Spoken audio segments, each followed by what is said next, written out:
सावन के सोमवार के दिन रावण का तीसरा सोमवार 72 साल के बाद ये सावन आया है। आपको मालूम होगा कि ये सोमवार का दिन सावन के महीने का सोमवार इतना प्रसिद्ध क्यों है? श्रावण के महीने के सोमवार का इतना महत्व क्यों होता है?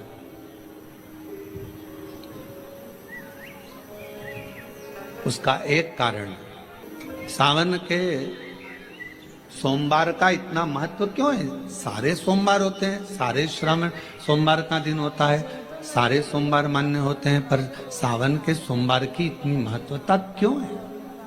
किस लिए? और शायद हमको लगता है कि जितने भी आस्था चैनल पर कथा सुन रहे हैं, जितने फेसबुक यूट्यूब पर कथा सुन रहे हैं, जितने आपने अपने मोबाइल पर सोशल मीडिया में कथा सुन रहे हैं, हमारे को लगता है कि उनको भी नहीं मालूम होगा कि सावन के सोमवार की इतनी महत्वता क्यों है। किस लिए? सावन के सोमवार की महत्वता इसलिए है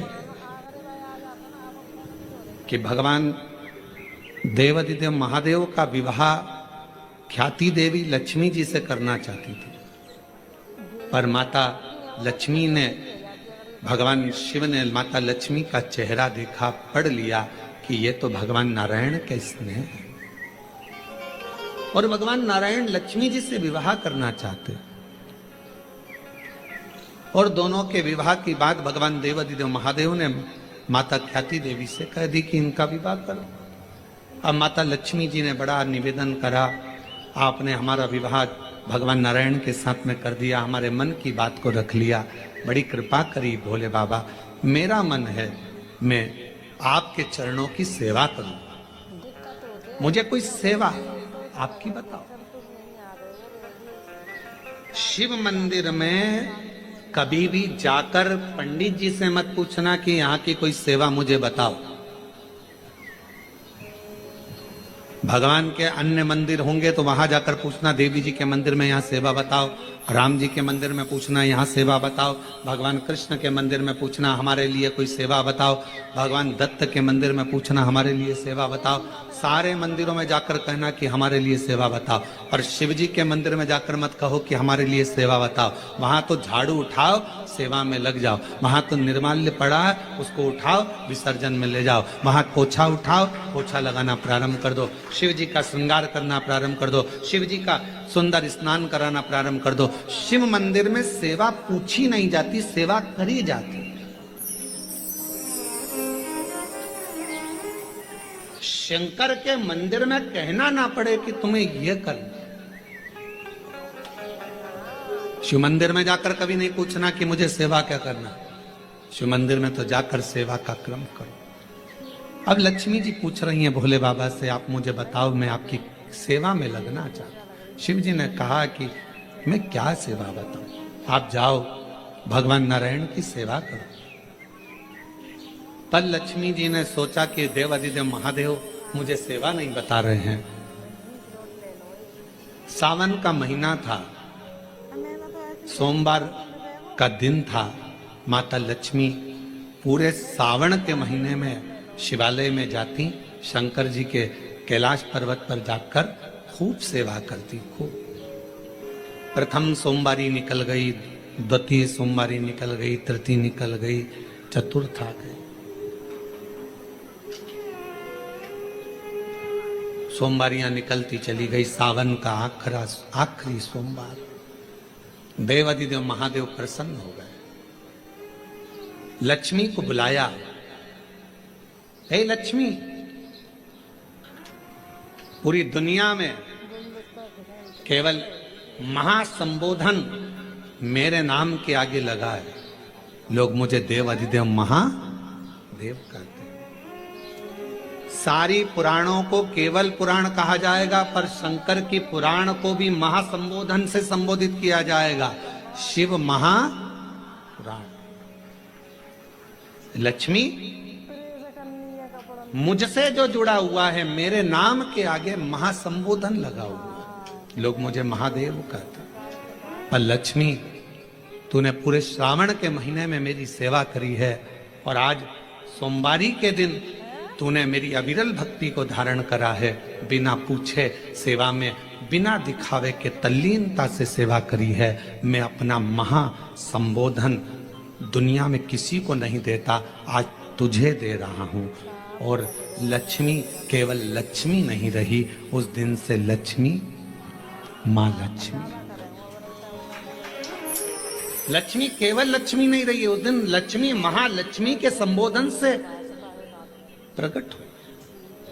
आज महासंबोधन लक्ष्मी जी को अगर किसी ने दिया तो भगवान देवाधिदेव महादेव ने दिया। और वह महासंबोधन कब मिला?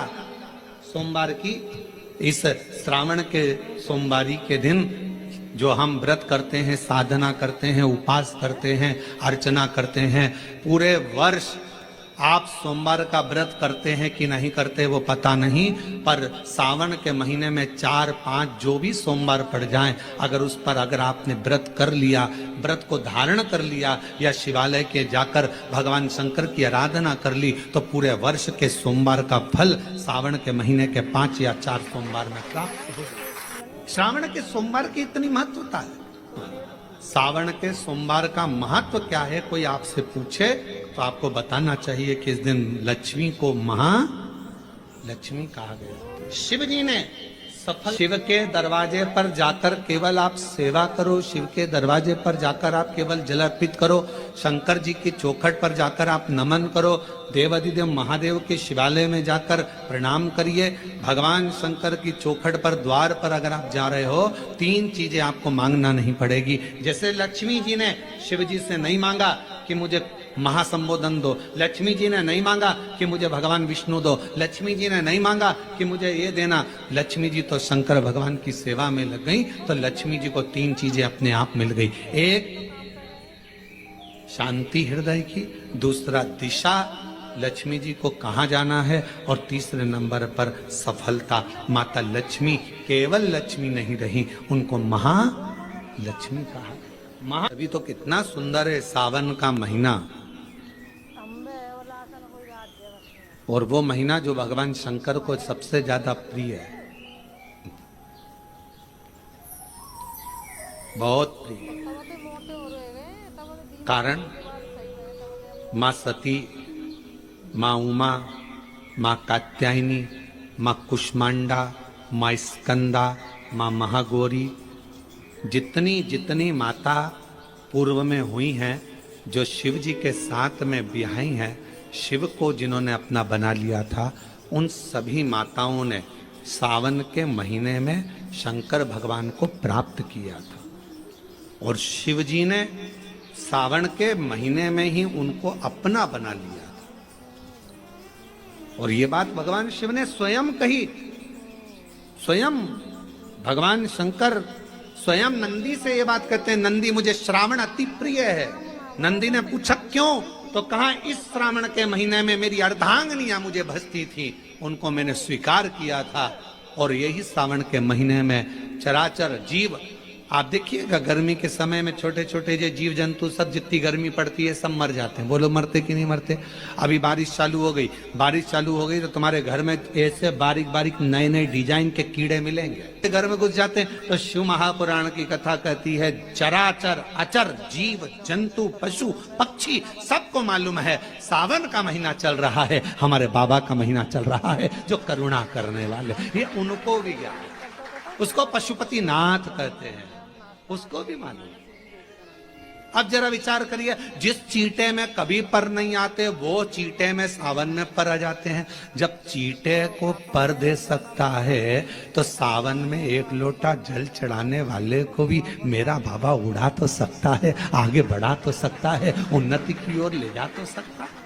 वो शिव तत्व है। उसी तरह भगवान तुम्हें एक बार का विभव दे देता है, एक बार का धन दे देता है, एक बार की दौलत दे देता है, फिर लोग उसको भोगने लगते हैं और भोगते भोगते आखिरी में एक दिन ऐसा आता है कि डब्बा खाली हो जाता है। डब्बा खाली होता है, फिर रोने बैठ जाता है, तकलीफ आई, फिर लोटा लेकर भागता है। शिव जी कहते हैं जो मेरे मंदिर में, मेरी कथा में, मेरे रस तत्व में हमेशा एक जैसा लगा रहता है, उसकी जिंदगी को भी मैं हमेशा उन्नति की ओर बढ़ाते बढ़ाते अग्रणता में लेकर चले जाता, फिर उसको डाउन नहीं करने देता, उसको नीचे नहीं आने देता।